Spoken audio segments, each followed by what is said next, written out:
欢迎来到星星频道，请点击订阅并关注，获取最新资讯。32集古装奇剧《双面人生》，王楚然、程磊领衔主演，原著党集体泪崩。当2026年2月5日《成何体统》在爱奇艺首播时，观众会惊讶发现，这根本不是一部简单的古装喜剧，而是一面照见穿越者宿命的魔镜。王翠花穿成于婉音那日，紫禁城眼角的铜铃正响。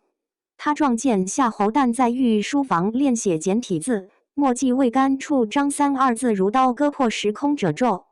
两个被时空拐卖者用蹩脚英语对暗号的瞬间，恰似在黑暗中点燃两根火柴，彼此照亮对方瞳孔里的现代星光。这种荒诞的浪漫，比任何甜宠情节都更戳人泪腺。原著中夏侯旦那封生而不为人，我很抱歉的绝笔信，在剧集中被赋予更残酷的注脚。16年血色生涯，他早已学会用暴君面具掩盖张三的灵魂。当他发现于婉音同样来自21世纪时，第一反应竟是藏其染血的龙袍，换上洗得发白的牛仔裤，不是为了伪装，而是怕吓跑这个证明自己曾活过的证人。这种双向救赎的张力，在谢勇身份揭晓时达到顶峰。当三人发现彼此竟是套娃穿越者，每个都来自更低维度的时空，那种宇宙级的孤独感瞬间具象化。夏侯旦头疾发作时，于婉音用现代急救知识施救的画面，与其说是医学实践，不如说是两个时代在于婉音掌心交握。导演用大量特写镜头捕捉细节，夏侯旦腕间若隐若现的电子表刻痕，于婉音发间偶尔闪现的智能手环残件，这些伏笔在结局时揭开所谓只能留其一的预言，根本是时空系统对穿越者的冷酷清算。当夏侯旦在雪夜将于婉音推入时空裂隙时，雪地上赫然浮现出2进制代码组成的血书归途及故乡。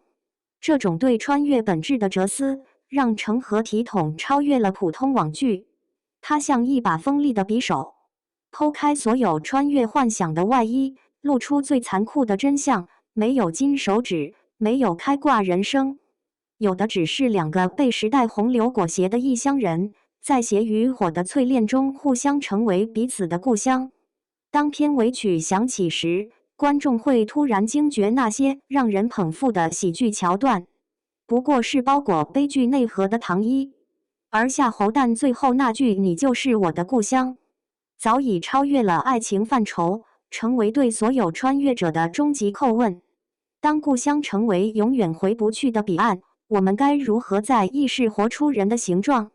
这才是成何体统真正震撼人心的地方。他用最荒诞的喜剧外壳，盛放着最沉重的时代之问。